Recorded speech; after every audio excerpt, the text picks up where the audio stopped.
Good morning and welcome to This Week. Breaking overnight an historic deal.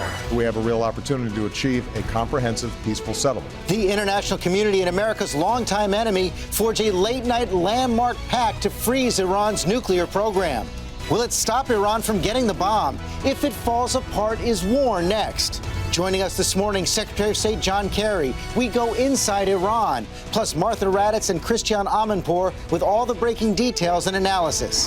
Then our Powerhouse Roundtable takes on the Democrats' stunning move to shake up the Senate and America's lasting fascination with JFK. Plus, Facebook founder Mark Zuckerberg and Maya Angelou, Calypso Queen. Manjo as fast as you can, Manjo, the police holding me high. I haven't thought of that song in 200 years. Right here this Sunday morning. From ABC News, This Week with George Stephanopoulos starts now.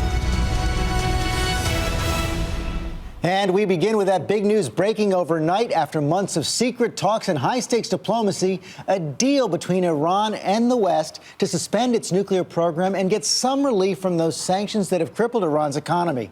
It's sparking strong and split reactions in Washington and around the world. We'll get right to Secretary of State John Kerry in a moment. First, ABC's chief foreign correspondent Terry Moran has more on the fine print and the fierce response. He's at the negotiating site in Geneva. Good morning, Terry. Good morning, Georgia. The deal hammered out in the wee hours of the morning here is full of either promise or peril, depending on your point of view. The headlines: Iran has agreed to suspend the growth of its nuclear program. It won't add to its stock of enriched uranium. It will degrade some of the most dangerous enriched uranium it has. And it has agreed to open up its nuclear facilities to daily inspections by international officials. The U.S. has agreed to ease sanctions to the tune of about $6 or $7 billion. That's actually a relatively small portion of the sanctions that have brought Iran's economy to its knees.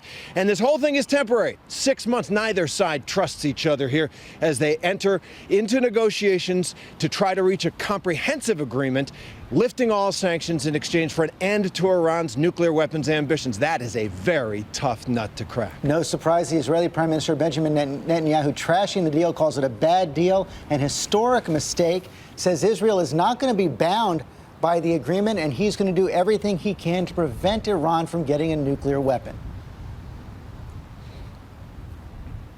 Absolutely, no question about that, George. And what Israel's going to do now is try to rally its support in the United States, in other countries, and especially in Congress, and try to block this agreement by getting new sanctions imposed.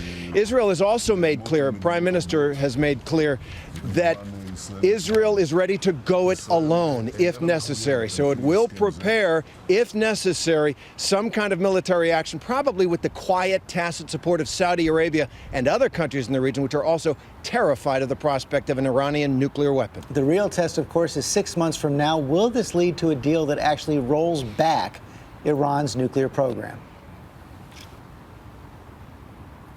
You know, that is the big question. That is an incredibly difficult negotiation going forward. And the test of whether or not all of this, people are talking about how it's making history. The test of whether it's successful is whether at the end of the day, Iran can become a normal nuclear country. Can it enrich uranium and have nuclear power transparently without lying or cheating?